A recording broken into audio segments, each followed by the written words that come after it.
Paris sur 94.8 en DAB+, et sur notre appli Radio J. Radio J. Le 10-11 de Lise Gutmann vous est proposé avec le concours du Centre d'art et de culture et du FSJU. Théâtre, concerts, créations exclusives, rencontres inédites. Tout le programme du Centre d'art et de culture est sur culture-juive.fr. Radio J. Radio J. Le 10-11, Lise Gutmann. Radio J. Radio J. Les invités de Lise Gutmann. Radio J. Johan Sfar, Didier Passamonique, bonjour. Merci d'être avec nous ce matin. Je suis ravie de vous recevoir au micro de Radio J pour un 10-11 spécial qui vous est consacré. Johan Sfar, la seule chose, c'est qu'au moment où on a pris rendez-vous, on n'imaginait pas que la situation internationale et particulièrement en Israël serait d'un tel dramatique. Et malgré tout, on est là. Malgré tout, l'actualité de Johan Sfar, c'est trois livres qui sortent. Devant moi, j'ai Young Man. Il y a l'exposition hommage que je montre à l'antenne. Il y a un autre, il y a Le chat du rabbin. Également, c'est le dernier volume. Il y a un autre livre qui va sortir dans les... Pardon, je suis enrouée dans les semaines qui viennent. Tout ça fait que Johan Sfar, vous êtes à la une de l'actualité culturelle. La première chose que moi je vais vous demander, c'est de réagir à l'actualité. Ce week-end, vous avez publié des dessins sur les réseaux qu'on a tous partagés abondamment parce qu'ils nous ont touchés au cœur. Et évidemment, j'avais envie de vous faire en premier lieu, ensuite on parlera de votre actualité, mais de vous faire réagir à ce qui se passe. Oui, je crois qu'il y a une lâcheté de notre part à commencer par les juifs francophones. Parfois on répugne à parler d'Israël parce qu'on sait ce qu'on va prendre sur la figure dès qu'on prononce le mot d'Israël. Moi, ma famille paternelle est israélienne, ils vivent là-bas, les jeunes gens sont dans l'armée, et à chaque fois que j'ai le malheur d'en parler, c'est le reproche de double allégeance ou de je ne sais pas quoi. Or, c'est juste l'histoire des familles. Et on a laissé, par lâcheté ou par démagogie depuis 30 ans, dire n'importe quoi sur Israël et sur le Proche-Orient. C'est-à-dire, plutôt que de parler de la réalité, qui est dure, qui est critiquable, mais qui relève d'êtres humains, qui relève d'un pays qui a la taille des Alpes-Maritimes et qui fait ce qu'il peut pour survivre depuis 50 ans, on laisse tous les clichés et toutes les névroses de la société française qui se répandent dans notre jeunesse et qui caricaturent et Israël et la rue palestinienne, qui ressemble pas du tout à ce que j'entends. Et c'est trop facile de la part d'universitaires ou de politiciens, à l'origine c'était d'extrême droite et maintenant c'est d'extrême gauche, qui surfent là-dessus. Et je dois dire que toute la jeunesse est contaminée par ce refroidissement du cœur. Et dès qu'on ose parler de ce que subissent les Israéliens depuis quelques jours, on nous dit « Mais alors, mais tu es aveugle à la souffrance des Palestiniens ?» Bah pas du tout. Pas du tout. Moi, tous mes amis israéliens, ils sont de gauche, voire d'extrême gauche. Ils militent pour la paix depuis toujours. J'ai été favorable à tous les... Bon, mais ça suffira jamais. On dirait que c'est le concours à qui aura le moins de sensibilité possible. Et on arrive aujourd'hui à cette absurdité de gens qui manifestent à New York et qui sont favorables aux massacres qui se commettent actuellement dans le sud d'Israël. Donc il faut se réveiller, il y a des êtres humains, il faut les regarder, il faut comprendre la complexité de leur existence et arrêter la paresse intellectuelle qui consiste à appeler au sang. Bien sûr. Et aujourd'hui, il y a des otages et c'est l'horreur, on peut le dire, et la situation est très différente de tout ce qu'on a vécu jusque-là. Ça ressemble à deux choses. Ce qu'ont subi les Juifs depuis quelques jours, ça ressemble à la Shoah par balle. Oui. Des vieilles dames qu'on va chercher dans leur lit, des enfants qu'on torture et qu'on filme publiquement, des femmes qu'on viole et qu'on exhibe sur un véhicule. Ça, c'est l'Europe de l'Est. Et ça ressemble aussi, malheureusement, à la guerre du Kippour, et au moment où ces kibbutzim qui étaient en Israël étaient avec des gens qui étaient en short, qui étaient quasiment pas armés, qui avaient un fusil pour 3 personnes, étaient attaqués par des masses qui voulaient juste tuer et rien d'autre. Et Israël vit depuis 50 ans dans cette situation de survie perpétuelle. Et comme Israël est une démocratie, évidemment que cette tension et ce risque permanent a pu amener à des votes d'extrême droite, a pu amener à des politiques restrictives. Mais une fois encore, la rue israélienne, quand on la fréquente, ce sont des gens humains, ce sont des gens paradoxaux, ce sont des gens perdus dans leurs conflits, ce sont des gens qui, pour une grande partie, sont de culture arabophone. Donc on n'est pas du tout dans un pays raciste et haineux, on est dans un pays qui essaye de survivre depuis 50 ans. Mais bien sûr. Alors, merci pour ce témoignage. Johan Sfar, la vie dessinée, ça va être au musée d'art et d'histoire du judaïsme à partir du 12 octobre et ce jusqu'au 12 mai. Une exposition dont on parle déjà beaucoup, une exposition qui fait parler d'elle et qui va faire encore plus parler d'elle. Beaucoup d'événements organisés autour de cela, mais je vais tout de suite passer la parole à Didier Passamonique qui a beaucoup de choses à vous demander. Oui, moi, la première réflexion que je pourrais faire, c'est que le petit lachem que tu as diffusé partout, ce qu'on a tous diffusé sur les réseaux sociaux, d'abord, ça rejoint le titre de l'expo, La vie. La vie dessinée. Et puis, je trouve que dans la calligraphie, on reconnaît tellement bien ton dessin que c'en est bluffant. Jusque dans la calligraphie, je trouve ça incroyable. Oui, tu sais, Julien Nil m'a dit un jour, tout ton travail consiste à essayer de réconcilier Jack Kirby et Sampé. En fait, c'est exactement ça, c'est que moi j'ai appris le dessin avec la fascination pour les super-héros d'un côté sur une BD très construite. Oui, Jack Kirby, c'est X-Men, c'est Spider-Man. Voilà, et de l'autre côté, le dessin d'illustration, parfois jeunesse, parfois d'après nature, où on ferme pas les traits, où c'est parce qu'on essaye d'attraper. Bon, c'est irréconciliable, c'est ce qui fait, c'est horrible ce que je veux dire, c'est ce qui fait que mes dessins sont toujours loupés, mais si je les soigne plus, ils se figent. Donc je cours après ça. La vertu de cette exposition, et je suis infiniment reconnaissant au Musée du Judaïsme et à Thomas Ragon, à Clémentine de Roudil, à tous les commissaires d'exposition, c'est qu'ils font une cartographie de mon travail. Ça fait 30 ans que je dessine nuit et jour. Les gens pensent que c'est une névrose. On parle de vie, je crois que c'est le sens du truc. Non, ça l'est pas. Je pense que j'ai des trucs à raconter. Moi, à chaque fois qu'on me dit que je dessine trop, je rappelle que John Buscema crayonnait 18 pages par jour et que si j'étais japonais, je serais dans la moyenne de productivité. Et l'autre chose, c'est que je me suis sans doute mis à dessiner parce que ma mère est morte avant que j'ai 4 ans.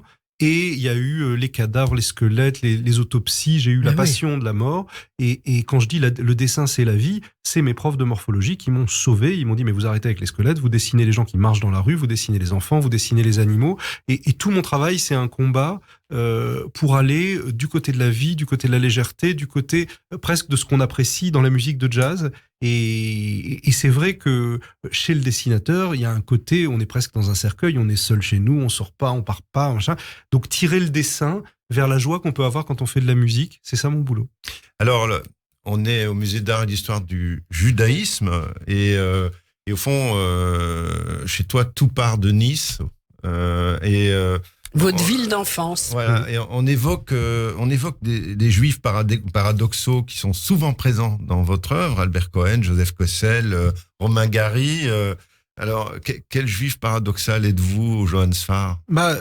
Héritier de tout ça, et j'ai compris que ce que me disait mon papa n'était pas tout à fait vrai. Moi, on m'a élevé dans l'idée que le judaïsme, c'était une religion.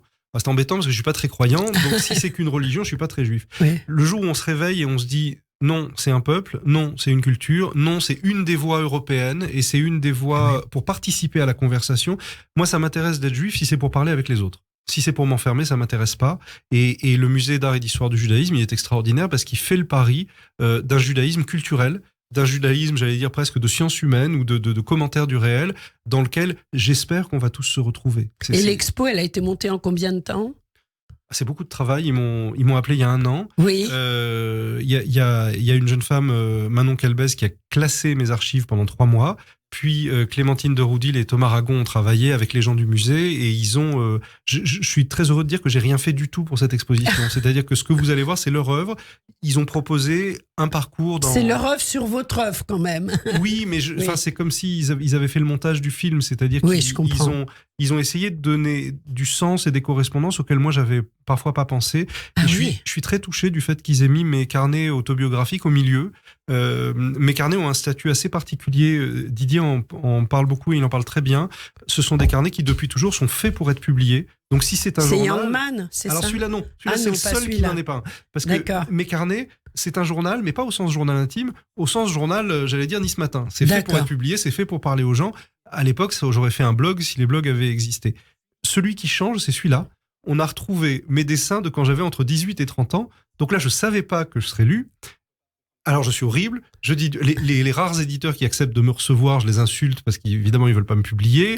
Je suis encore plus autocentré que d'habitude. Enfin, là, il n'y a pas de filtre. Donc, ça, c'est assez nouveau. Mais d'habitude, quand je publie un carnet, c'est ma manière au quotidien de parler, mais vraiment, vraiment comme un blog.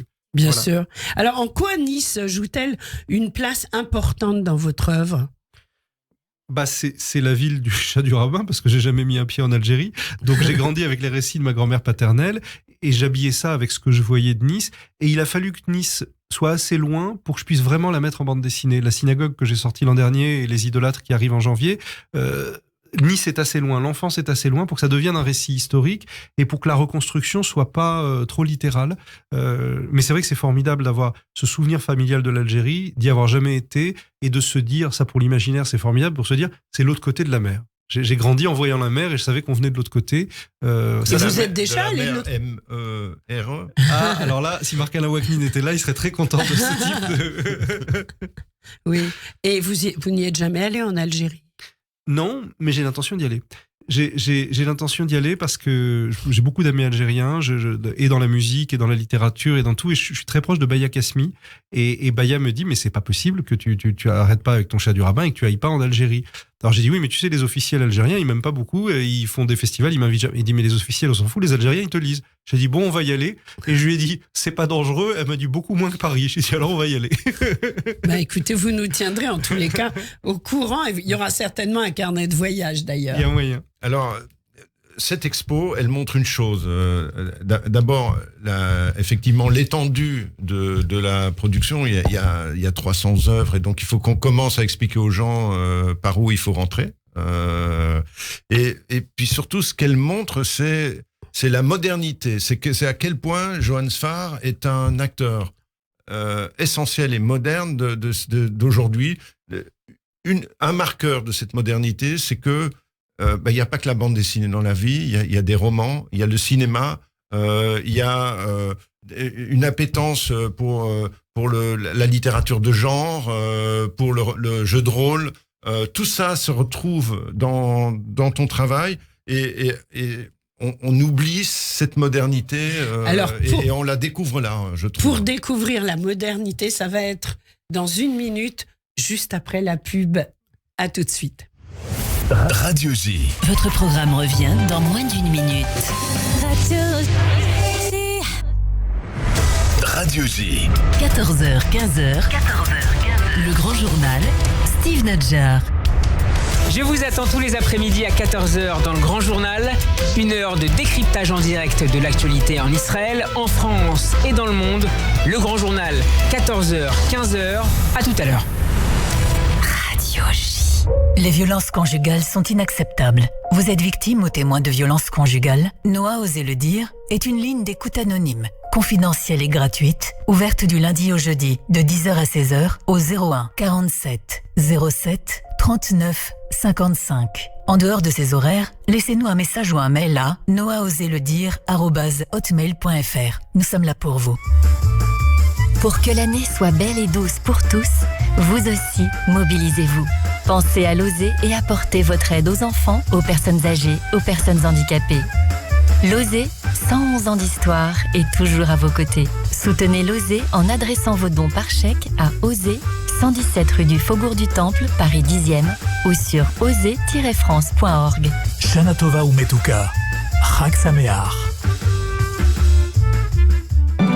Alexis Lacroix, directeur de la publication Actualité Juive Hebdo. Cette semaine, notre dossier Guerre du Kippour 1973, c'est jour où Israël a tremblé. Comment la guerre du Kippour a pris de court l'état-major et les responsables politiques. Comment elle a changé ensuite la donne politique. Les témoignages notamment de Ron Huldaï, de Dan Meridor, de Yoel Sharon et d'autres. Et puis, les conséquences géopolitiques avec l'analyse notamment du choc pétrolier. Retrouvez chaque semaine Actualité Juive sur abonnement et en digital sur actualitéjuive.com. Actualité Juive, l'hebdomadaire incontournable de la communauté. Radio J. Radio J. Le 10-11. Lise Gutman. Radio J. Radio J. Les invités de Lise Gutman. Radio J. Et mes invités pour ce 10-11 ce matin sont au nombre de 2. Il s'agit bien sûr de Johan Sfar et Didier Passamonique. Juste avant la pause, Didier, on parlait de la Sfar dans la modernité. Mais oui, on peut dire que c'est une espèce de synthèse entre le judaïsme et la culture populaire. Au fond, c'est vrai que c'est un peu de Superman au chat du rabbin. Oui, c'est ça. Hein. Pour rappeler une vieille histoire. Oui. Et donc, mais toujours actuelle. Et donc, j'ai lu dans le catalogue qu'on disait que ton œuvre était un Talmud peuplé de super-héros. ça, je sais pas. Mais ce qui est certain, c'est que la bande dessinée... Si, je pense quand même. Dans le sens qu'il y a une interprétation du monde en permanence. Oui, et les livres se répondent avec plus ou moins de bonheur. Il y en a qui sont loupés, il y en a par hasard, parfois j'en réussis. Mais le fond du truc... Souvent. Voilà, au centre, il y a les bandes dessinées. Et mon sentiment, c'est qu'il y a eu une perfection du langage des bandes dessinées au moment de Milton Caniff, au moment d'Hergé, au moment de Tezuka. Héritier de tout ça, qu'est-ce qu'on fait? Donc j'essaye de tenir compte de ça. C'est comme la musique. J'adore le klezmer. Si on le joue pareil que dans les années 60, ça va jamais évoluer. Si on le change trop, ça va cesser d'être du klezmer. C'est quoi vos groupes préférés? Moi, c'est le Amsterdam Klezmer Band parce que c'est mes copains, mais enfin sinon j'en aime plein. Mais donc l'idée, c'est d'essayer de secouer cette bande dessinée avec effectivement l'influence du dessin d'après nature, l'influence du dessin d'illustration, tout ça. Mais j'ai besoin que ça retourne aux bandes dessinées et j'ai besoin, avec mes faibles outils, de faire partie de la même conversation que Milton Caniff ou Hergé ou Tezuka. Donc, je voudrais jamais sortir de la conversation des bandes dessinées, mais si je peux la torturer un petit peu pour pas que ça devienne de l'artisanat, pour rester dans une petite recherche comme en sciences humaines, alors je suis content. Mais en termes d'écriture, le cinéma, le roman, la bande dessinée que vous pratiquez avec bonheur dans tous les registres, c'est pas la même chose. Oui, je crois qu'il y a eu 2 mouvements. Il y a une trentaine d'années, on était avide de reconnaissance pour les bandes dessinées, donc on a beaucoup essayé d'expliquer qu'on était un grand art, ça c'est gagné. Ce qui est à conquérir aujourd'hui, c'est le dialogue harmonieux avec les autres formes d'expression. Qu'on puisse mettre un auteur de bande dessinée avec de l'art contemporain, avec du cinéma actuel, avec de la photographie, sans avoir honte, mais juste dans le plaisir du dialogue. Et ça, je dois dire, des institutions comme par exemple le Festival d'Angoulême ont des petites difficultés à l'entendre. Ils se comportent parfois... Ils n'ont pas la culture, peut-être. Je sais pas, mais quand je relis Les Illusions perdues, je suis jamais surpris que ça se passe à Angoulême. Il y a, à force de vouloir dire l'importance des bandes dessinées, on les bétonne et on se comporte parfois de manière aussi peu ouverte que les plasticiens dans les années 80 quand ils voulaient pas de bande dessinée lors de leur prestation. Vous faites le lien depuis longtemps déjà avec le cinéma. Ça m'est tombé dessus. C'est-à-dire que dès que vos BD se vendent, on vous propose de faire un film. Et Hugo Pratt disait, moi, je veux bien leur prêter mon personnage, mais je veux m'amuser aussi. Donc, j'y vais quand ça m'amuse. Et l'écriture de cinéma m'aide pour les bandes dessinées. Quand j'ai vu comment on fait un scénario, on coupe, on colle, on fait du montage. En bande dessinée, on peut faire ça aussi. Et j'apprends des autres moyens d'expression, mais je reviens toujours aux bandes dessinées. Alors, derrière tout ça, il y a l'enfant qui est en vous. L'enfant Johan Sfar, de Michel au petit vampire, du chat du rabbin aux sardines de l'espace. Il y a aussi, et ça m'a souvent frappé au début dans le journal, c'est un petit ton enfantin. On a l'impression que c'est le petit Nicolas qui raconte sa vie.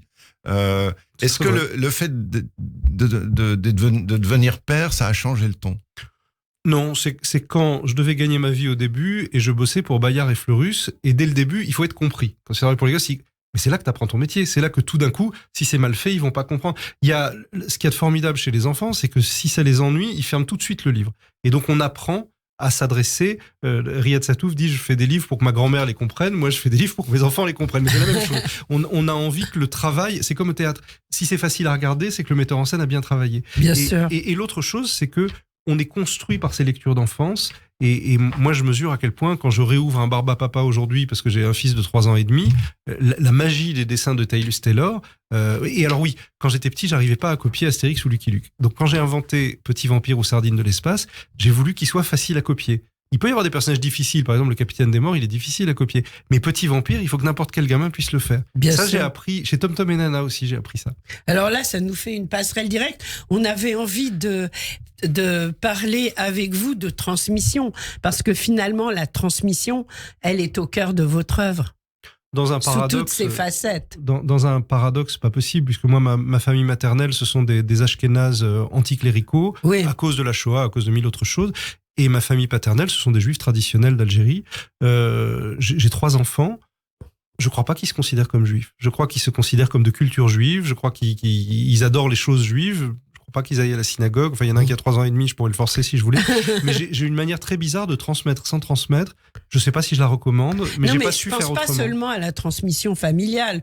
Je pense qu'à travers toute votre œuvre et le chat du rabbin, vous véhiculez des valeurs qui sont un peu, qui touchent un peu à tous les pans de la société, et ça touche tout le monde. Et puis vous donnez aussi à travers le chat du rabbin une espèce de pensée juive qu'on peut transmettre et que, étant donné le succès, tout le monde peut s'attribuer. Oui, on apprend du judaïsme. Oui, je crois qu'on rêve tous. Je crois qu'il y a ce débat qui est très malsain en ce moment sur l'universalisme. Je crois qu'on rêve tous d'universalisme pour sa famille, c'est-à-dire qu'il faut parler avec les autres. Et j'ai le sentiment qu'il y a une grande communauté silencieuse de juifs paumés. Un jour, on m'a dit, t'es le rabbin des juifs paumés. Alors, je suis pas rabbin, mais paumé, ça c'est certain. Vous aimeriez? Non, parce que j'aime pas les certitudes. J'aime bien qu'on lise le chat du rabbin sans savoir si je suis croyant ou pas, sans savoir si je suis d'accord avec le chat ou d'accord avec le rabbin. Et c'est ça qui fait que les gens vont s'emparer du livre et créer un débat. Je suis l'inverse d'un militant. C'est-à-dire, quand je suis certain d'une idée, vous pouvez être sûr que j'en parle pas. Je vais parler d'un sujet quand je sais pas. Quand j'ai envie de réouvrir un de mes livres 3 ans après et de dire mais c'est n'importe quoi, mais je pense pas ça. Ça permet d'être en marche. C'est pas un bonbon en marche. Il y a le prof. Il y a le prof, Johann Sfar aussi. Également, aux Beaux-Arts. mais oui, vous êtes c'est prof. C'est également aussi de la transmission. J'ai démissionné il y a quelques mois, mais ça c'était une petite revanche personnelle. J'ai été élève aux Beaux-Arts il y a plus de 30 ans. J'en ai un grand souvenir, mais à part en morphologie, la bande dessinée n'y était pas très bienvenue. Donc là, pendant 7 ans, j'ai tenté de faire des bandes dessinées aux Beaux-Arts de Paris. C'était bien, et c'est très bien que ce soit fini. C'est vrai? Pourquoi? Parce que 7 ans, c'est bien. 7 ans, c'est bien. Oui. Je crois c'est un septennat. Voilà, c'est ça. Je crois que comme d'autres mandats, il faut pas trop les renouveler. Bon, c'est bien. Alors, on va maintenant parler peut-être un peu plus en détail de l'expo. Et cette expo, donc, elle va avoir tout un tas d'événements autour d'elle. Ça, c'est très important. Et le 3 décembre, il y a une rencontre avec vous. Je pense que vous allez être en conversation avec Thomas Ragon, qui est l'un des commissaires de l'exposition qu'on évoquait tout à l'heure. Je pense que ça va être plein forcément. Moi, ce que je propose, on va avoir le rappel des titres en direct avec Eva Soto. Je propose qu'on en parle juste après la pause. Merci. Chouette. Radio J. Le 10-11. Lise Gutmann. Radio J.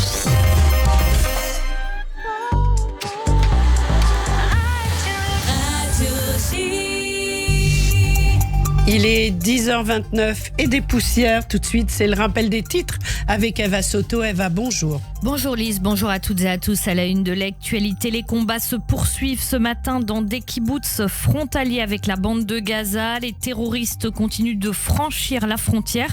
70 supplémentaires sont rentrés dans le kibboutz de Be'eri pendant la nuit. Les forces israéliennes ont aussi découvert un tunnel près de Kfar Aza. Il y a également des tentatives d'incursion ailleurs dans le sud. Du côté des localités nord, près de la frontière avec le Liban, elles sont évacuées de crainte d'un embrasement avec le Hezbollah. Dans la nuit, l'armée israélienne a mené 1149 frappes aériennes sur Gaza, une augmentation de 800 par rapport à hier midi. Et Zaka, l'organisation de bénévoles qui s'occupe des restes humains après les attaques terroristes, a récupéré 260 corps sur le site de la rave party du Negev. De nombreux parents de jeunes qui participaient à cette fête près du kibboutz Reim cherchent désespérément des nouvelles de leurs enfants disparus depuis hier. Le Quai d'Orsay, de son côté, a annoncé la mort d'une ressortissante française. Les équipes françaises en Israël et à Paris tentent de clarifier la situation de plusieurs citoyens qui n'ont pas encore été localisés. Selon Washington, des Américains se trouvent probablement aux mains du Hamas. Le ministère allemand des Affaires étrangères, lui, part du principe que ces ressortissants introuvables font partie des otages du Hamas. 2 Ukrainiennes font également partie des victimes et 2 Biélorusses ont été blessés lors du bombardement sur la ville d'Ashkelon. Le bilan de ces attaques du Hamas est très élevé. Il devrait avoisiner les 1000 morts selon les nouvelles estimations. 1000 morts donc du côté israélien.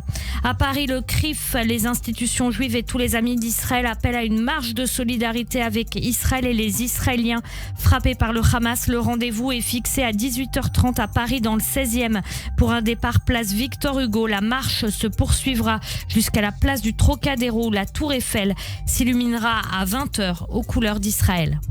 Merci Eva Soto, on vous retrouve à 11h pour un nouveau journal sur radioj.fr et puis sur DAB+. Merci. Radio J. Votre programme revient dans moins d'une minute. Radio J. Vous écoutez Radio J à Paris sur 94.8 en DAB+, et sur notre appli Radio J. Radio J. En 1976, se tient le second procès de Pierre Goldman, militant d'extrême gauche soupçonné d'avoir tué 2 pharmaciens lors d'un braquage ayant mal tourné. Je suis innocent parce que je suis innocent. Personne ne peut rien y faire, même pas vous. L'affaire suscite la mobilisation de nombreuses figures médiatiques. On peut pas comprendre Pierre Goldman si on comprend pas la portée de son histoire familiale, sur sa personnalité et sur ses combats. Le procès Goldman, un film de Cédric Kahn avec Arié Worsalter et Arthur Harari, le 27 septembre au cinéma. Radio J. Radio J. Le 10-11, Lise Gutmann. Radio J. Radio J. Les invités de Lise Gutmann. Radio J. Et ce matin, un 10-11 spécial consacré à l'actualité de Johan Sfar qui nous fait l'amitié d'être dans le studio de Radio J en compagnie de Didier Passamonique. Didier Passamonique, c'est Radio J. Peut-être que tu peux nous rappeler également tes émissions. Et oui. Puis, c'est bien sûr actuabd.com. Oui, ça s'appelle La Diaspora des Bulles. Oui, bien sûr. Sur Radio J. Un titre historique. Quelques années que je fais ça. Alors, on va parler de l'œuvre de Johan et de l'exposition. Moi, je pense qu'il y a le nouveau Chat du rabbin qui vient de paraître. Ça s'appelle La Traversée de la mer Noire. Et parmi les 300 et quelques bouquins que tu as publiés, je pense que s'il y a une porte d'entrée qui est vraiment importante, c'est le Chat du rabbin.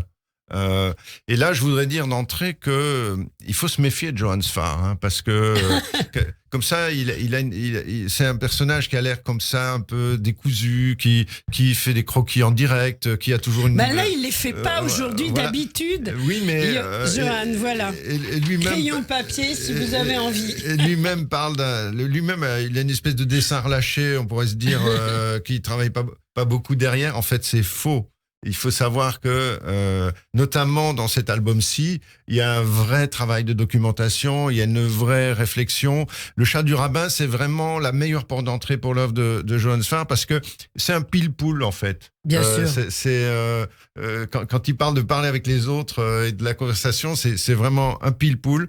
Et ici, c'est un pile-poule pile-poil parce que... Bravo. Parce qu'il évoque l'actualité, la traversée de la mer Noire avec ses bateaux armés, etc. Puis surtout, ça parle d'un truc qu'on ignorait, c'est là j'ai revu Eisenstein, j'attendais la scène de l'escalier et de la poussette, je l'ai pas vu, mais dans cet album-là, on parle de ces révoltes anarchistes qui ont eu lieu au moment de la révolution russe, et c'est très documenté, c'est beaucoup plus documenté que ça en a l'air. Donc méfiez-vous de Johan Sfar, il n'est pas si léger que ça. Alors oui, on le sait quand même. C'est gentil comme tout. Celui-là, je me le traîne depuis plus de 10 ans. Ah oui. Parce que j'avais peur qu'on me le pique. C'est l'histoire des mutins de la mer Noire, que tout le monde a oublié. En 1918, la marine française et ses alliés décident de continuer la Première Guerre mondiale contre la Russie pour récupérer globalement l'argent de l'emprunt russe. Dans les bateaux, il y a des matelots qui n'ont rien demandé, et il y a beaucoup de soldats maghrébins, juifs, musulmans, chrétiens, qui n'ont pas envie de la faire, cette guerre. Et les matelots vont hisser le drapeau rouge, chanter l'Internationale dans le port d'Odessa, et les navires vont repartir sans avoir tiré un seul coup de feu. Cet incident a été à l'origine de la création des Brigades internationales, à l'origine de la création du Parti communiste français, et il a été très important dans le divorce entre les matelots et les gradés. Pour résumer, les matelots qui sont devenus communistes et les gradés qui étaient maurassiens déjà depuis longtemps. Il y a dans cet événement une occasion d'évoquer les conscrits maghrébins d'une manière que j'ai jamais lue. C'est-à-dire qu'on nous a déjà dit que les Maghrébins et les Africains étaient de la chair à canon pendant la Première Guerre mondiale, mais moi, j'ai voulu montrer un rabbin aumônier des armées. J'ai voulu montrer ces soldats qui avaient tellement envie d'intégration qu'ils cousaient eux-mêmes leurs propres uniformes. Et ce qui m'a arrêté pendant longtemps, c'est l'ombre de mes camarades et mes maîtres, Christophe Blain, Hugo Pratt, Émile Bravo, Tardy, qui dessinent tellement mieux que moi les bateaux et les uniformes. Mais il y a un moment, quand les gens achètent le chat du rabbin, ils savent qu'il y aura ce dessin approximatif, mais j'y mets quand même du temps, parce que les gens croient que je vais vite, c'est pas que je vais vite, c'est que je fais rien d'autre. Il y a des croquis, oui. Il y a des planches préparatoires. Oui, et voilà, donc je me suis livré à l'exercice de la bande dessinée de guerre, ce que je crois avoir jamais fait avant. Voilà, c'était un exercice intéressant pour moi. Donc à découvrir absolument Le Chat du Rabbin, c'est le 12e album, La Traversée de la Mer Noire, et donc là c'est paru chez Poisson Pilote, c'est ça ? C'est Dargaud. Chez Dargaud. Il y a Odessa qu'on retrouve plusieurs fois dans ton œuvre. Bien sûr, Odessa c'est la ville qui est au centre. Tu es allé, non ? Bien sûr. Odessa c'est la ville qui est au centre de klezmer, donc oui. On va dire ma BD ashkénaze c'est klezmer, ma BD séfarade c'est le chat. Il y a plus de séfardim en France, le succès c'est le chat. Et pourtant votre BD klezmer elle est géniale. Et là j'ai fait la rencontre un petit peu des deux. Mais là on est en 1918, klezmer ça se passe en 1903, donc ce sont deux époques différentes. Et d'ailleurs c'est pas le chat d'aujourd'hui. Hein. C'est une espèce d'ancêtre du chat. Oui, ça c'est le vrai drame pour mon félin, c'est qu'il découvre qu'avant lui, son maître a eu d'autres chats. Ah oui, alors ça c'est... oui. Pour en savoir plus, faut se le procurer. Alors évidemment, tous vos livres seront en vente au Musée d'art et d'histoire du judaïsme. Et il va y avoir un dimanche avec vous, le dimanche avec Johann Sfar. Ça va être cette rencontre à 11h avec Thomas Ragon, suivi d'un film que vous avez choisi. Et le film que vous avez choisi, c'est Il était une fois en Amérique. Pourquoi ? Parce que je suis un auteur populaire et parce que j'adore le cinéma populaire quand il aborde des thèmes qui vont nourrir tout le monde. Oui. D'abord, ça va me permettre de le revoir. Parce que je pense que je vais faire un chat aux États-Unis un jour et ça va m'aider à me le remettre en tête. Et je suis ravi d'en discuter avec les gens. Je suis content que le musée soit inscrit dans la cité et qu'il organise toutes sortes d'activités pour les scolaires, pour les enseignants, pour les bibliothécaires, pour le public. Et je me fais une joie de participer pour une fois qu'on m'invite au musée, je vais y aller. Alors, super. Thomas Ragon, c'est ton éditeur, ton ancien éditeur. Ah, c'est mon très ancien éditeur. On s'est rencontrés chez Delcourt. Quand je suis parti chez Dargaud, il m'a suivi. Maintenant, il part aux éditions du Seuil. Donc, je vais faire un livre au Seuil avec lui, mais je continue à faire le chat du rabbin chez Dargaud et il reste mon éditeur chez Dargaud. On va dire c'est un éditeur plénipotentiaire maintenant. Dès que j'arrive, il y a Thomas Ragon avec. C'est super. Alors, va y avoir beaucoup d'événements.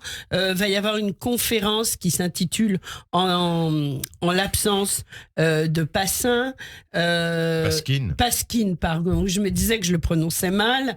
Va y avoir une journée en famille avec des ateliers et visites déguisées. Un conte musical sur le chat du rabbin. Dessine-moi un chat. Enfin bref, on peut pas tout citer. Des visites guidées. Ça va être énorme. Et va y avoir donc les livres déjà parus dont on va parler. Le chat du rabbin qu'on vient d'évoquer, le numéro 12, Young Man, et puis également le catalogue de l'exposition, mais aussi un livre dont la couverture définitive est à venir. Ça s'intitule Les idolâtres. De quoi s'agit-il ? Alors les idolâtres, ça paraîtra en janvier, c'est dans longtemps. C'est d'une certaine façon la suite de la synagogue. La synagogue, j'ai parlé de mon père, d'une espèce d'engagement viril, de quelque chose de très masculiniste. Les idolâtres, c'est ma maman, c'est son absence, c'est le dessin, c'est l'image de la femme contrariée chez un garçon qui a perdu sa mère avant l'âge de 4 ans, et la façon dont le dessin peut nous tirer vers la vie. C'est plus long que la synagogue, ça parle beaucoup de bande dessinée, on y voit passer beaucoup d'auteurs que j'ai admirés, Reiser en particulier, Sampé, et j'espère que ça plaira. Je pense, bien sûr, on aura l'occasion d'en reparler. Il y a le superbe catalogue qui est donc une façon d'aborder l'œuvre multiforme de Johann Sfar, et également la technique, parce qu'il y a tout un travail, il y a il y a également les couleurs de Brigitte Findakli qu'il faut mentionner sur Le chat du rabbin. Et donc, il y a moi, ce qui m'a frappé dans ce catalogue, c'est cette remarque sur la façon dont Sfar dessine. C'est à la fin du chat du rabbin. Et Quentin Blake, comment il procède différemment. Il y en a un qui commence par le dessin et qui met la couleur ensuite, et l'autre qui met la couleur d'abord et le dessin ensuite. Il y a une observation des anciens qui est permanente. J'ai même vu un dessin de Bruegel quelque part. Bien sûr, bien sûr, mais enfin, j'ai toujours été un passéiste. En tout cas, je suis davantage lecteur qu'auteur, et je bouffe les travaux de mes contemporains et de mes ancêtres. Dans le cas de Pratt, c'est très émouvant parce que oui, l'ancrage au noir vient après sa couleur en général, puisqu'il fait des aquarelles illustratives. Quentin Blake, c'est différent. Il dessine et il met la couleur ensuite. Et moi, je sais pas. Et à chaque fois que je me trouve une petite règle, Lewis Trondheim m'appelle en disant j'ai fait l'inverse, ça marche aussi. Donc c'est la bizarrerie du dessin, c'est qu'on n'a pas de solfège, donc on doit se l'inventer à chaque fois. Et ce côté expérimental, ça aide à rester éveillé, c'est intéressant. Moi, j'adore les shop talks, j'adore parler boutique. Alors, justement, on parle de Lewis Trondheim. Il est important d'expliquer que tu es quelqu'un qui est issu d'un atelier. Et un atelier qui est vachement important parce que c'est un atelier où on retrouve Marjane Satrapi, on retrouve Émile Bravo, on retrouve Emmanuel Guibert. Ce sont les gens il y a David B. Ce sont les gens qui ont non seulement créé l'association, mais qui ont révolutionné la BD à partir des années 90. Et toi, tu es au cœur de ce mouvement.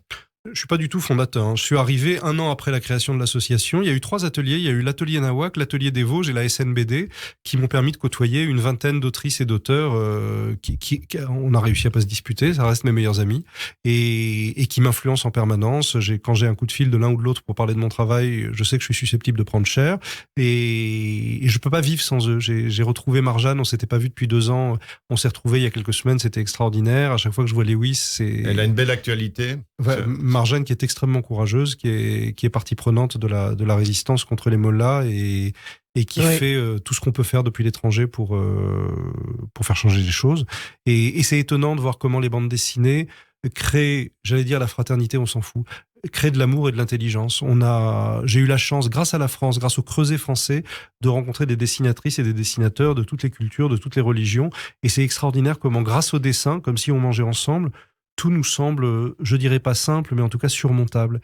Et parfois, on me fait l'amitié de dire que je suis un auteur philosophique ou de pensée. Moi, je crois pas du tout. Je crois que je suis un manipulateur d'émotions et j'ai avant tout besoin d'un terrain commun pour la conversation. Ensuite, les idées, ça a moins d'importance que le terrain où on va parler ensemble. Vous connaissez Cartooning for Peace, j'imagine ? Oui. Et vous en faites partie ? Non. Non, d'accord. On me voit dans très peu de groupes. Il faut beaucoup de choses pour que je sois dans un groupe. Un atelier, ça me plaît parce qu'on travaille ensemble. Oui. Je suis favorable à tout, mais il est rare que je signe quoi que ce soit. Bien sûr. Alors, j'avais juste envie, on parlait du klezmer tout à l'heure. Là, en plus, j'en profite pour montrer le très, très beau catalogue de l'expo du musée d'art et d'histoire à se procurer parce que c'est un cadeau merveilleux. Je le dis comme ça, mais c'est vraiment important. D'autre part, oui, est-ce que vous avez l'impression, ça c'est une question que je voulais vous poser, d'être un dessinateur engagé ? Non. Surtout pas. Surtout pas. Surtout pas parce que je suis pas plus malin que le public. J'ai rien à leur vendre, j'ai rien à leur expliquer. En revanche, faire partie de la conversation avec le dessin, je trouve ça extraordinaire. Voir que des maisons d'édition comme Les Arènes ou l'Iconoclaste ont le courage de dire on a des collections de sciences humaines en bande dessinée, voir que la bande dessinée s'inscrit finalement entre la presse et la littérature, ça me plaît beaucoup. L'auteur qui est certain de quelque chose ou qui a une idée à en transmettre, il me ressemble tellement pas. D'accord. Alors, je voulais qu'on reprenne un peu Young Man, qui sort d'ici 2 jours, je crois. Voilà. Donc, Young Man, c'est très atypique par rapport à ce que vous avez publié depuis, puisque ce sont vos carnets de 1992 à 2000. Et là, ce qui est intéressant, alors, racontez-nous, comment est-ce que vous les avez retrouvés, ces carnets ? Sous 30 ans d'urine de chat. C'est pas une blague, c'est vrai. Quand je publie mes carnets récents, c'est tout simple. Ils sont dessinés pour être publiés. J'enlève quelques pages. Bon. Mais là, c'était pas le cas. Non, là, il y a eu l'équivalent d'une centaine de carnets dans lesquels il y avait beaucoup plus de dessins que de textes. Et on a pratiquement rassemblé tout ce qu'on trouvait comme texte et on a mis quelques dessins autour. Et on a essayé de reproduire la lecture de mes carnets d'aujourd'hui. Et j'ai tout de même commenté pour contextualiser avec mes souvenirs. Et ce qui est étonnant, c'est pas une bonne manière de le vendre, ce qui est étonnant, c'est qu'il n'y a rien dedans. C'est-à-dire qu'il y a ce que fait un dessinateur tous les jours quand il rêve d'être publié et des petits commentaires. Mais moi, je me souviens de ce qui se passait pendant ce temps. Par exemple, ce sont les années les plus joyeuses de ma vie. Et quand on lit ces carnets, ils sont d'une morbidité folle. Je parle de suicide, je parle de la mort de mes grands-parents. Alors en fait, tout allait bien dans ma vie. Mon seul problème, c'est que je rêvais de publier des BD. Mais c'est drôle de voir... Et qu'on vous donnait pas, vous aviez du mal à trouver un éditeur et ça vous fâchait beaucoup. Oui, c'est l'époque qui voulait ça. Il faut se rappeler aux années 90, les jeunes avaient une énorme difficulté pour se faire publier parce que tous les éditeurs étaient formatés. Il fallait faire des séries avec un héros et 48 pages de BD maximum.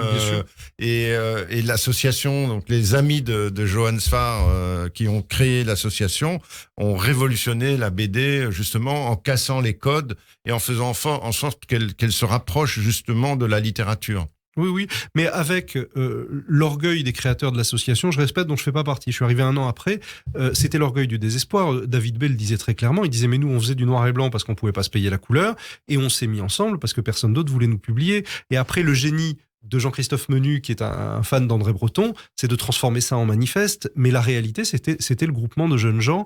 Tu as raison, qui avaient du mal. Moi, j'ai eu la chance de publier en même temps chez Dargaud, Paris-Londres et Pétrus Barbigère chez Delcourt. Mais ils se publiaient à l'époque 300 bandes dessinées par an. Aujourd'hui, c'est 5000. Donc, alors la bonne nouvelle, c'est qu'à l'époque, quand on était publié, on pouvait dire mon métier, ce sont les bandes dessinées. Oui. Ma première année d'activité, je crois que j'ai gagné 10 000 francs. Je ne sais pas si c'était déjà l'euro, mais j'étais content. Et il y avait Bayard et Fleurus qui aidaient à côté. Aujourd'hui, les jeunes gens, manifestement, parviennent à être publiés, mais n'en vivent pas, ce qui est un autre type de tragédie. Bien sûr. Alors, cette expo, pour vous, c'est une forme de reconnaissance ou plutôt un aboutissement ? Non, moi ce qui me terrorise, c'est la librairie. Je suis ému, je suis impressionné quand mes livres vont en librairie, est-ce qu'ils vont se vendre, est-ce qu'ils vont pas se vendre, parce que la bande dessinée est une industrie et quand ça se vend pas, il n'y a pas la suite, même à mon niveau. Le musée, ce qui me plaît beaucoup, c'est que c'est dans la cité, ça donne de la lisibilité et ça fait comprendre. Donc à mon grand étonnement, j'ai pas le moindre trac face à l'exposition, j'ai une immense reconnaissance pour Paul Salmona et ses équipes. Et je suis très reconnaissant qu'on mette la bande dessinée dans la ville. Je me rappelle Eric Elmostino, quand on faisait le film de Gainsbourg, donc le comédien, il me disait, tu sais, le cinéma, ça rend fou parce que c'est hors de la ville. Quand on fait du théâtre, au moins, on sait à quelle heure est la représentation. C'est comme le boulanger qui va faire son pain à 5 heures. Là, je sais à quelle heure est la représentation, ça me fait très plaisir. Oui, nous aussi, bien entendu. Qu'est-ce que vous pensez des multiples, il n'y en a pas eu tant que ça, mais il y en a eu quand même, de pièces de théâtre qui ont été jouées autour du chat du rabbin. Vous les avez vues ? Je pense à une qu'on a vue il y a un an. Alors moi, j'ai une politique qui est toujours la même. Comme j'adore le théâtre, je dis toujours oui et j'y vais pas. J'y vais pas parce que je risque d'avoir une opinion, mais je retweete tout, je suis ravi qu'on parle de moi, je suis ravi qu'on parle de mon chat, et si le public est content, je suis ravi. Je pense que dans l'intérêt de tous, il vaut mieux pas que j'y aille. Oui, et en fait, vous avez aussi illustré plusieurs albums klezmer. Je pense à un album avec Yom, je pense également aux Marx Sisters et à d'autres que je ne connais peut-être pas. Et c'est une belle reconnaissance pour ces jeunes aussi qui se lancent. C'est quoi ce Amsterdam Klezmer Band ? Le Amsterdam Klezmer Band, ce sont des jazzmen hollandais qui, il y a 20 ans, ont dit avec leur accent « We are going to give klezmer a street credibility ». Donc, ils ont fait ce qu'ont fait les Pogues avec la musique irlandaise. C'est extraordinaire. Ce sont des proches. Et alors, moi, j'adore la musique. Je joue mal, donc je vais dessiner les musiciens. Et le prochain événement, j'en suis très, très fier. J'ai fait les pochettes des compilations d'Enrico Macias qui arrivent dans le mois qui vient. Et je vais dessiner pendant son anniversaire. Donc, le 11 décembre, il y aura un concert. Enrico et tous ses musiciens de Mahalouf constantinois vont jouer. Et je serai derrière et je ferai des peintures en direct.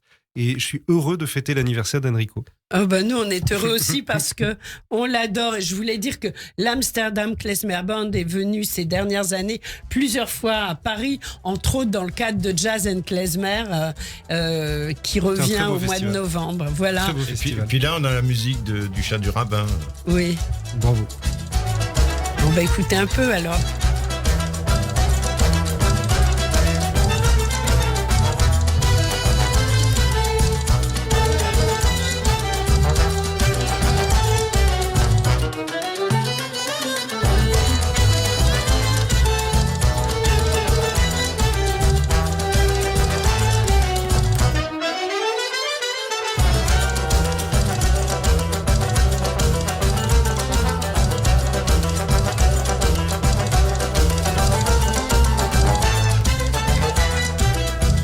Moi, j'arrive pas à interrompre l'Amsterdam Klezmer Band.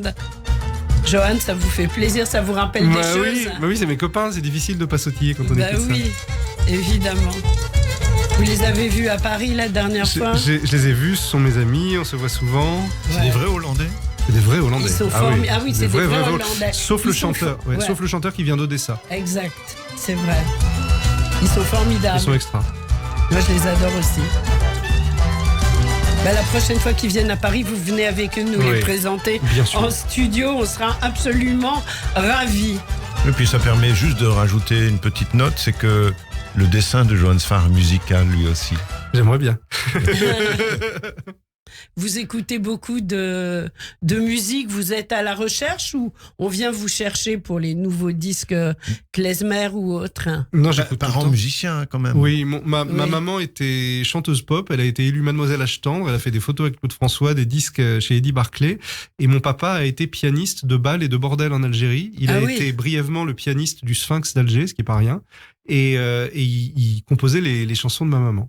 Ah oui, en effet. Okay. Et est-ce que ça va être peut-être, il nous reste très peu de temps, mais on vous a transmis aussi des choses au niveau de la culture yiddish? Oui, dans toute ma famille maternelle, qui étaient des juifs d'Ukraine extrêmement cultivés, très sionistes, très juifs, mais très anti-religieux. Donc ça passe par la littérature juive, la culture. Enfin, mon grand-père mettait aussi l'Iliade et l'Odyssée dedans, donc il mélangeait un petit peu. D'accord. J'imagine que avec la façon dont vous avez parlé d'Odessa depuis le début de cette émission, vous avez été très secoué, comme nous tous, par les événements. Oui, on est en train de travailler sur quelque chose d'assez étonnant avec des producteurs israéliens et des producteurs ukrainiens. On est en train d'essayer d'adapter klezmer en série télé et en yiddish et en ukrainien. On veut développer aussi cette langue ukrainienne qui a quelque chose de militant aujourd'hui dans son emploi. Magnifique. Et pour raccrocher à l'actualité, le dernier dessin du dernier album du Chat du Rabbin, La traversée de la mer Noire chez Dargaud, s'intitule « La guerre, ce n'est pas un jeu ».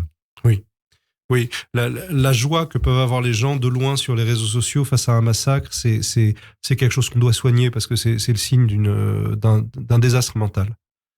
Ouais. Johan Sfar, merci beaucoup d'avoir été avec nous.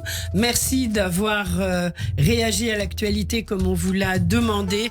Merci pour toutes ces sorties d'albums qui sont un régal pour vos lecteurs. Bravo pour cette expo hommage. Alors je rappelle, le MAJ, le Musée d'art et d'histoire du judaïsme, c'est sur le site d'abord maj.org. C'est du 12 octobre au 12 mai, donc aucune raison de rater cette exposition. On va s'y précipiter. Beaucoup d'événements autour de l'exposition et on vous y retrouvera avec bonheur. Merci d'avoir été avec nous et quand vous le souhaitez, bien sûr, dans le studio de Radio J. Merci Didier Passamonique pour cette interview tout en profondeur. Et Didier, on se retrouve bientôt, bien sûr, et bientôt sur Radio J. Merci. C'est le dimanche en général. C'est le dimanche, voilà. Au revoir, à bientôt à tous. À bientôt. Merci.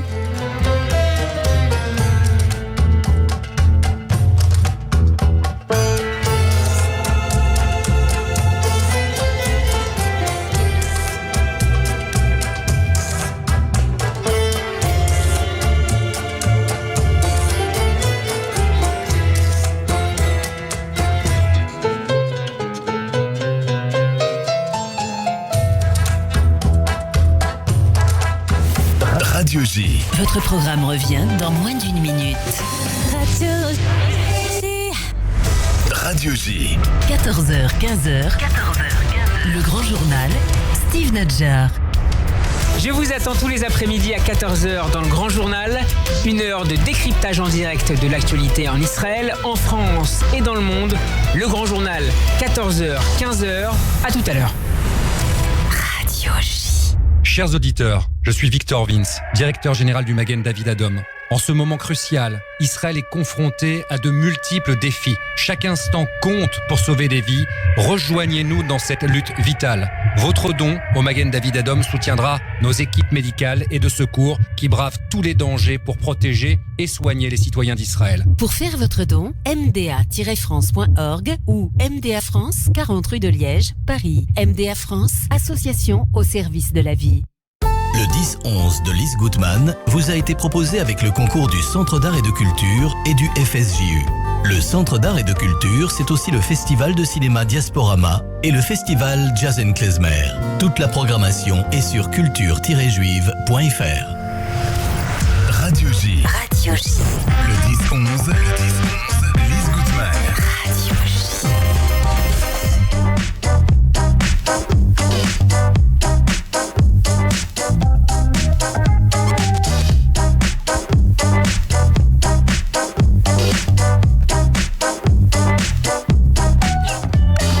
Merci à toutes et à tous d'avoir été fidèles au 10-11 de Radio J. À 11h sur radioj.fr et DAB+, vous retrouverez le journal d'Eva Soto avec toutes les infos sur la situation, bien sûr, en Israël. À 14h, ce sera le grand journal de Steve Nadjar, votre grand moment d'info de l'après-midi sur Radio J.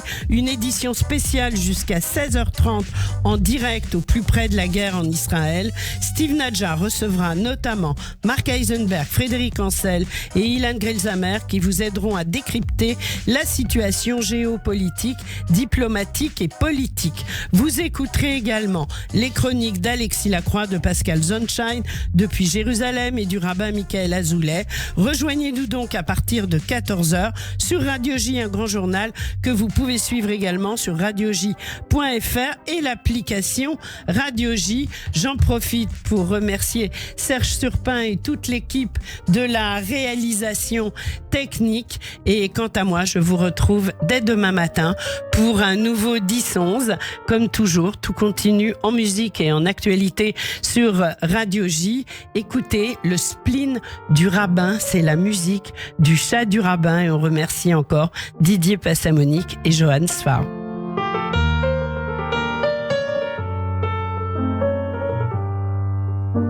Vous écoutez Radio J. Radio J.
Radio J.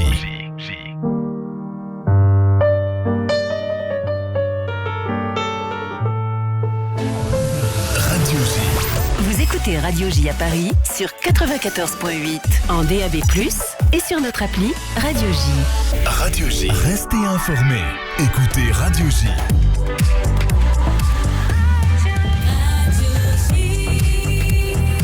Vous écoutez Radio J, il est 11h.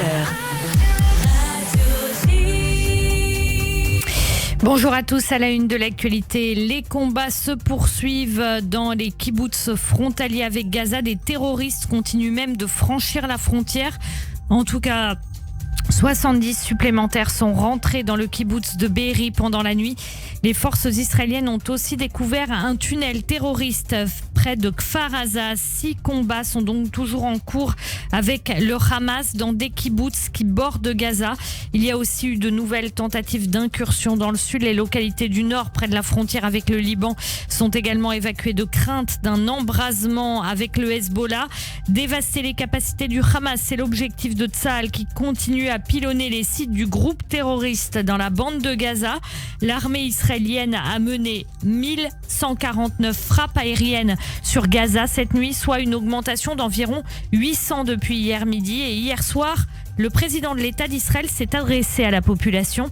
Correspondance à Jérusalem de Daniel Haïk. Nous vivons des instants très durs, a dit le président de l'État. Nos ennemis sont des monstres, des animaux qui n'ont pas hésité à s'en prendre à des enfants et à des femmes âgées. Pas de pardon pour eux, mais nous allons remporter cette guerre, même si cela risque de prendre du temps. Nous découvrons notre force de résilience et nous allons frapper l'ennemi. Le président a demandé aux Israéliens de ne pas visionner les vidéos de massacres diffusées par les terroristes. Quant au chef d'état-major, le général Herzi Halevi, il a déclaré que l'heure de la guerre est arrivée. Une guerre que Tsahal va remporter, a-t-il dit. Il a également parlé d'une campagne militaire qui sera longue. Notre correspondant à Jérusalem, Daniel Haïk. Les victimes de l'attaque terroriste d'hier en Égypte sont actuellement rapatriées en Israël. Un policier égyptien a ouvert le feu sur le groupe de touristes israéliens qu'il était censé protéger. Les corps de 2 tués se trouvent dans l'avion militaire avec 17 survivants également à bord. Le Conseil de sécurité nationale demande aux Israéliens qui voyagent dans les pays du Moyen-Orient de rentrer et de quitter l'endroit où ils sont le plus rapidement possible. Zaka, l'organisation de bénévoles qui s'occupe des restes humains après les attaques terroristes, a récupéré 260 corps sur le site de la rave party du Negev. De nombreux parents de jeunes qui participaient à cette fête près du kibbutz Reim cherchent désespérément des nouvelles de leurs enfants disparus depuis hier. Ils ont organisé une conférence de presse. Le bilan humain côté israélien des attaques du Hamas dépasse désormais les 700 morts. Il pourrait même atteindre les 1000 tués. Selon une source proche du Hamas, l'organisation terroriste a mené une campagne de plusieurs années pour tromper Israël. Elle a tout fait pour faire croire que des incitations financières étaient à même de maintenir un calme relatif à la frontière sud. Selon l'ancien conseiller à la sécurité nationale israélien Yaakov Amidror, certains alliés d'Israël se sont aussi laissés berner en assurant à Jérusalem que le Hamas faisait désormais preuve de plus de responsabilité.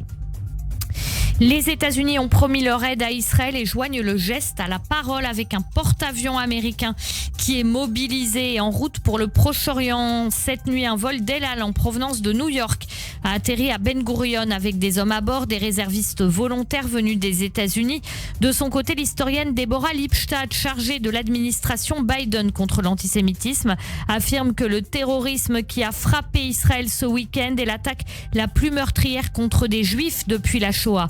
Il n'y a aucune justification à ce meurtre de masse. Personne dans ce contexte n'a le droit de dire à Israël comment se défendre et comment prévenir de futures attaques, a-t-elle écrit sur X, ex-Twitter. Ce sont 84 pays qui ont apporté leur soutien à Israël. Le Quai d'Orsay annonce de son côté la mort d'une ressortissante française. Les équipes françaises en Israël et à Paris tentent aussi de clarifier la situation de plusieurs citoyens qui n'ont pas encore été localisés. Selon Washington, il y a des Américains qui se trouvent aux mains du Hamas. Le ministère allemand des Affaires étrangères part quant à lui du principe que ces ressortissants introuvables font partie des personnes kidnappées par le Hamas et emmenées dans la bande de Gaza. 2 Ukrainiennes font également partie des victimes et 2 Biélorusses ont été blessés lors du bombardement du Hamas sur la ville d'Ashkelon. À Paris, le CRIF, les institutions juives et tous les amis d'Israël appellent à une marche de solidarité avec Israël et les Israéliens frappés par le Hamas. Le rendez-vous est fixé à 18h30 pour un départ place Victor Hugo. La marche va se poursuivre jusqu'à la place du Trocadéro où la Tour Eiffel s'illuminera à 20h aux couleurs d'Israël. Ça a aussi été le cas de plusieurs monuments de par le monde. Dès hier, par exemple, la porte de Brandebourg à Berlin ou encore ce week-end, l'Empire State Building en Ukraine. Les rues de Kiev se sont parées de drapeaux israéliens. La réaction à ce qu'il se passe en Israël du dessinateur Johan Sfar qui était ce matin dans le 10-11 de Lise Gutmann sur Radio J. Ça ressemble à 2 choses. Ce qu'ont subi les Juifs depuis quelques jours, ça ressemble à la Shoah par balle. Oui. Des vieilles dames qu'on va chercher dans leur lit, des enfants qu'on torture et qu'on filme publiquement, des femmes qu'on viole et qu'on exhibe sur un véhicule.